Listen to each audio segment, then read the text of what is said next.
Mr. Chair, Honorable Ligarda, punta na po ako sa 600. Explain ko na po siya. 100 Opo. already. No, but 281 and 150, total 431 is part of the 600, right? Yes. It's Ma'am, different? Different figure po to. I don't Okay. understand. Sige po ma'am, explain teka. ko po ng klaro. Ibig nyo sabihin, iba pa yung, meron kayong 600 billion, meron pa kayong 281 billion na reserve, at meron pa kayong 150 billion na surplus? Kala ko po, itong 281 at 150, total 431, ay parte ng 600.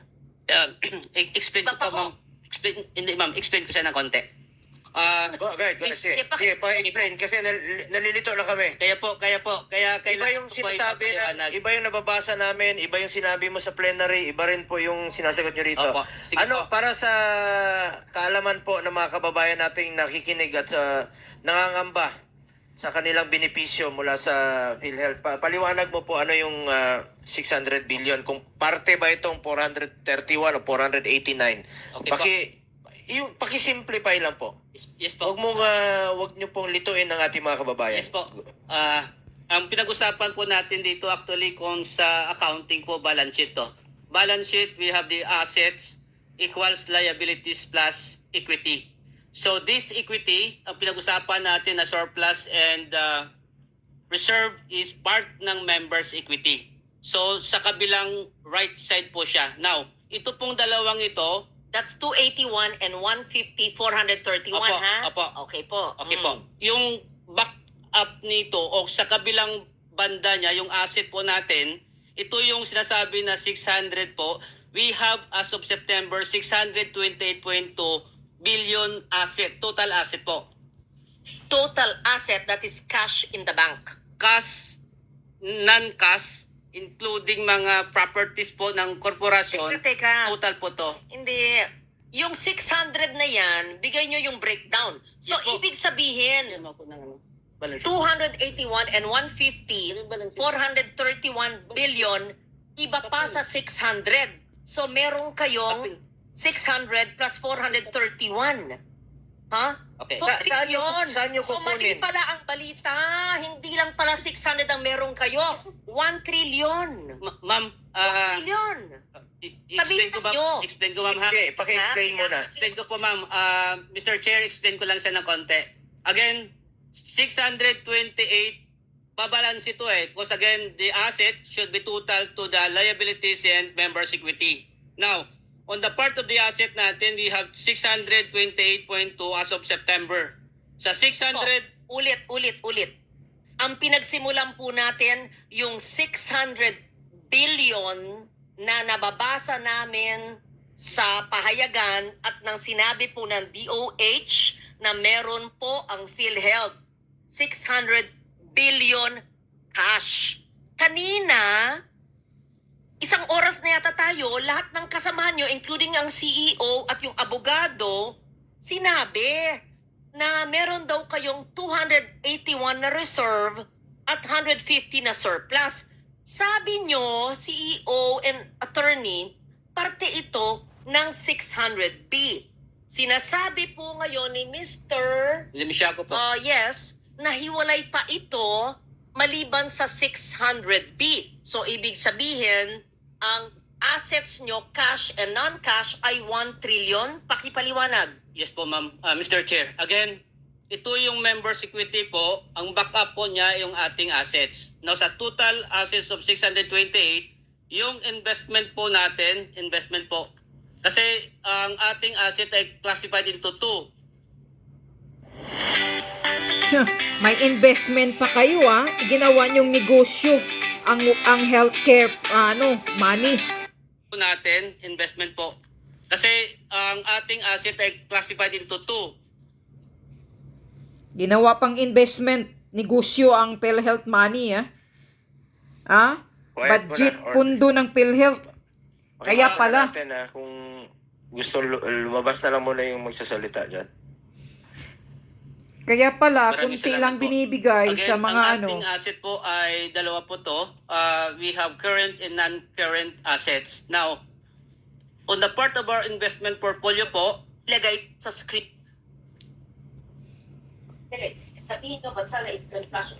Mayroon pa tayo. Kaya pala nga, tag 5,000 lang, 7,000 lang yung binigay Papakita natin. na tulong ng mga PhilHealth sa mga may... Ma'am, Mr. Hospital Chair, bill. Honorable Ligarda, again, dalawang klase po yung ating assets, current and non-current assets. Now, as mentioned by our PCEO, the total investment portfolio, 489, dito po siya nasa asset po. So, ibig sabihin, our reserve and our surplus, ang backup niya ay ang ating assets. Now, sa asset po nito, malaki 489 Opo, malaki. assets. Ah. And these are current assets. Investment portfolio po yung Kaya nga, 489 po. 489. Opo. Investment portfolio. So- ibig sabihin, ito po ay cash na ini-invest po ninyo You see? para I-invest. ini-invest po nyo sa bangko, sa financial institution na meron pong interest. Tama ba ho? Opo. Okay? I-breakdown po natin, ma'am. Ano po? I-breakdown po natin. One pa- question lang. Anong Sige. kinukonsider mo ba ang PhilHealth as negosyo o Oh, see? Yan. medical insurer? Health insurance po tayo. Health. Opo, very clear po sa amin na health Paintip insurance. sa mga kababayan natin. At pangalawang tanong, saan nyo kukunin ang inyong working budget for next year na 200, how much is that? 280? 281. Saan nyo kukunin dito sa sinasabi ninyo? Bilyon-bilyon ang budget, The source of Ini-invest. our 284 corporate operating budget sa year 2025, estimated direct contribution of 203 billion, investment income of... Direct contribution, ito yung amin. Amin to. Atin po, atin. Atin yun. Opo. Kaltas sweldo natin. Opo. So, yung sweldo namin, sweldo natin, yun, ito yung sa working budget ninyo next year. Opo. Kasama po Nakolekta siya na to, hindi pa? That is estimated po. Na Estimated makukolekta pa, po kukolektahin natin pa. Sa Okay. 2025 po. Out of 283, magkano? 284 po. 203 ay estimated. Yung 81, saan nyo kukunin? Ang, yung other portion, my investment income estimated at 20 billion, Mr. Chair. And the difference of 48 ay kukunin natin siya doon sa surplus. Sa surplus na siya. 48 billion yan. Sandali So, po. may pagkukunan kayo. Opo, may Can you pagkukunan assure po. the public na makukuha to?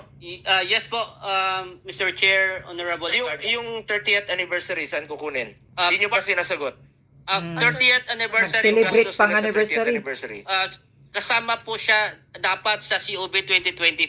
But Saan nga kukunin doon sa pondo na yon? Anniversary. The board approved the 323 for the stamp. 323,000. Doon kukunin sa inyong working budget itong Okay. gastos sa anniversary. Doon kukunin. Mr. Chair, as discussed kagabi sa House, that 323,000 galing sa 2024 extended validity. Yun muna yung in-approve po ng management and ng board. Magkano yung expected, bigyan ko kayo ng chance naman to explain.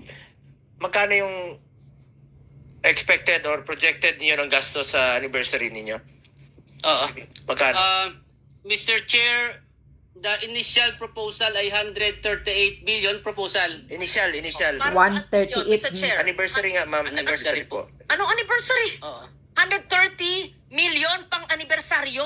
138 Saan million. niyo kukunin ito? Ang gagawin nyo? Una, saan kukunin at anong gagawin nyo sa 130 million pang anibersaryo nyo? Mr. Chair, Anibersaryo pang bigay ng additional package. Hindi anniversary celebration, ma'am. Ang tanong ko lang kung saan niyo kukunin ito. Sa part ba ng working budget ninyo kukunin yung 138? Mr. Chair, ito po ay again proposal pa lang Proposal. siya. Kaya nga, Pag kung matutuloy na-approve siya ito, ng saan board, kukunin? Ay kukunin siya sa corporate operating budget Sa part pa rin ng working budget ninyo. Yes po. Ilang pasyente ang matutulungan yan? See? Yan ang 138 million. pinapakompute ko sa inyo. Baka naman pag, let's give them the benefit of a doubt, Mr. Chair, anniversary budget, 30 years na sila, 137 million, 138. 130? Opo. 8 million. Sabihin mo, sir. Siguro naman, hindi naman yung Christmas party or celebration. Yan, Siguro naman 138 hindi million biyahe. Siguro naman budget. hindi pagkain ng mga officers. Siguro, ito ay pagpalaganap ng mga package. Di ba po? Ano ba yung 138 million? Ma'am, Et- Mr. Chair. Oh, ano ba? Mr. Chair, sorry. Pakisagot lang, no? Yes. Ayan na ang Yung sinungaling 138 ladies mang million, mayabang. saan gagamitin at saan Na ang gagaling. Tapos CEO. balik sa tanong ko na yung 600 billion at 431 billion, hindi pa rin maliwanag kung pareho ba to o iba po. Mr. Chair, we'll just explain very quickly, just for the purposes of to expedite the discussion. What was approved by the board and what was decided in PhilHealth already is the budget for the 30th anniversary was brought down to a few 100,000 pesos only. So maybe we can just to clarify everything. There's nothing, there's no hundreds of millions, there's no millions. So just so that we can continue with the discussion, please. Yun ang tinanong ko kanina at sabi mo you will explain it later. Yes. So nauna niyo pong sinagot yung mga tanong ni Senator Ligarda kaysa sa mga tanong ko na hindi pa rin nasasagot until now. Pakisagot muna. So, just to answer nga very quickly, Mr. Chair, we are only planning to spend a few 100,000 pesos for 30th anniversary. Yan lang po, wala pong mga excessive spending So, ibig po. sabihin, Just to simplify the discussion. Projected pa lang ito. Actually, may mga proposal. Proposal. But if this, Hindi pa natutuloy. So good. Hindi pa- Thank you hindi for pa na- asking hindi that. pa natutuloy. You're spending a few hundreds of thousands, but we see on the board, it is not consistent with what the CEO is saying. It's 137.7 million. What is this? An invention? A proposal of some brilliant person? Buti na lang, merong nagkontra at may board. Ano ba ito? Gala night. Gala night. And Sports Fest, 32 million and 13 million. See? Habang ang dami-daming nangangailangan ng healthcare. Kaya Anyway, nga. erase na ito. Who's a Mr. smart person who Yeah. made this? Mr. Chair, this was endorsed by a group inside PhilHealth. Sino yung So, grupo? You have to name the group because you have to enlighten that group. Kung hindi po dinis-approve ng board ito at hindi kami nanunood sa inyo, walang oversight function ang Senado, ang Congress, Mis- you could have because you're a GOCC. We Yun don't nga. watch you every day. Mr. Chair, Enjoying kayo sa Mr. Chair, pera madam, ng ano. Brilliant na it's- nagbigay nito. We have an anniversary committee. Sino po ang head ng anniversary committee? The anniversary committee po is headed by Mr. Ray Balenya po. Can that person, please, not now, don't waste our time, give a memo to the chair of the finance committee, of the health committee, on why the person and the group thought of using 137 million of PhilHealth funds for giveaways and a gala night. We will submit, Your Honor, we will submit it within the day to Congress, no? A sports meet To the Senate. for 32 million and a gala night with PROs, I hope it's at GROs, at 13 million. And a gala night with HOs for another 4 million, blah, blah, blah. And, okay. And umbrellas for 7.9 million? What's this? Special tokens and umbrellas? Senator Lauren, Ma'am, to may lang simplify po, the no? discussion, Okay. all of those, Kaya nga, projected o plano niyo lang po, kaya ang tanong ko lang naman po sa inyo kanina pa, kung sakaling natuloy po ito, ilang pasyente po ang makikinabang dito? Ilang pasyente po ang naghihingalo na matutulungan dito? Ilang buhay pa po? Yan nga. Yun, tama. Tama. Tama si ano?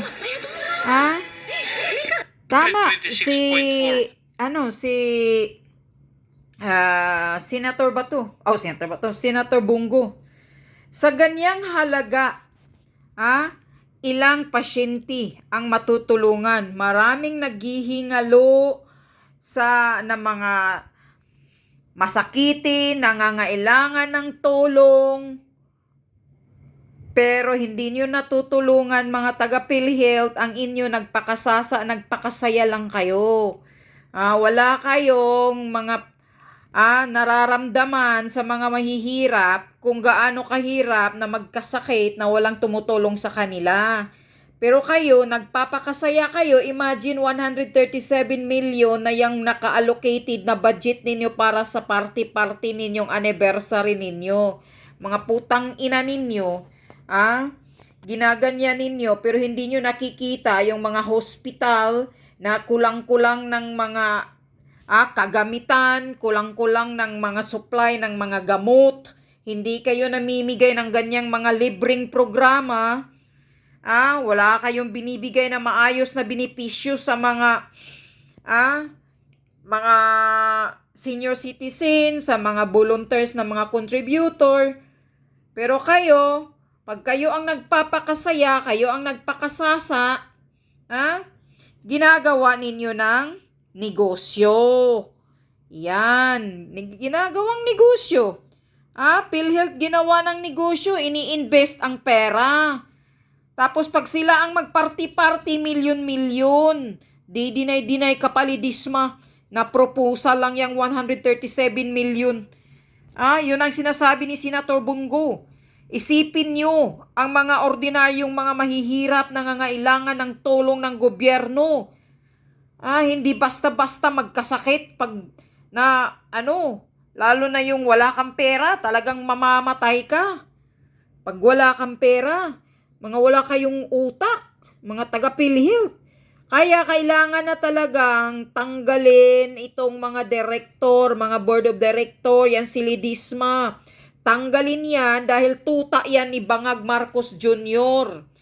Yung 89.9 billion na budget ng pondo na kinuha ni Marcos Jr., binigay din niya, tanggalin yung hinayupak na yan. Ilan mga kababayan na nating mga mahihirap na may mga sakit ngayon ang makabenepisyo ng 89.9 billion na yan. Diyos ko po, halos kung ginagawa ng PhilHealth ang tama. Marami naman pala silang pundo,